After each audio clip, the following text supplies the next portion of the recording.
Nkuko mubibona turi Kirehe Tourism Adventures cyangwa se The Thousand Hills Adventures. Twaduteye ahantu hatandukanye, twasuye aborozi borora inkwavu n'ingurube ndetse n'inkoko, namwe mu matungo agezweho cyane mu bworozi bashishikariza abantu benshi korora.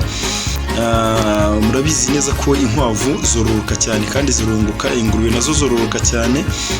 Ni amatungo agezweho mu bworozi kandi ari guha abantu benshi amafaranga. Rero abantu benshi bishyira hamwe cyangwa se umuntu umwe ku giti cye agahitamo korora amatungo. Kera ntabwo abantu bayitagaho cyane, bavuga ko naho ingurube zigira umwanda, ariko murabona ko kiriya kiraro cy'ingurube nta mwanda urimo, ntihanuka, hameze neza. Murabona inkwavu nziza cyane, inkwavu za kizungu, iza Nyarwanda, zimeze neza rwose. Bagira n'ibyatsi bahinga bitandukanye bagaburira aya matungo, ndetse kandi bafite n'ibiraro bigari.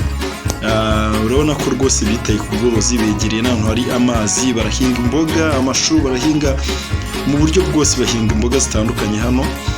Urabona ko aborozi rwose ni ibintu bimeze neza cyane. Hari hakurya ubona ni Tanzania, hari ubona ni umugezi w'Akagera utandukanye u Rwanda n'igihugu cya Tanzania.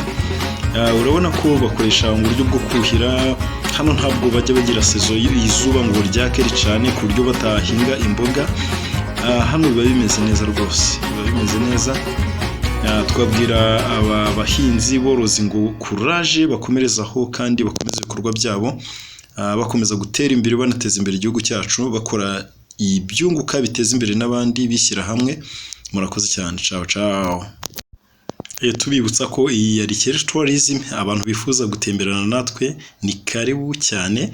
Ahantu hatandukanye mu gihugu cyacu turahatemberera, mu ntara zose uko ari enye n'umujyi wa Kigali turahari cyane ku bwanyu.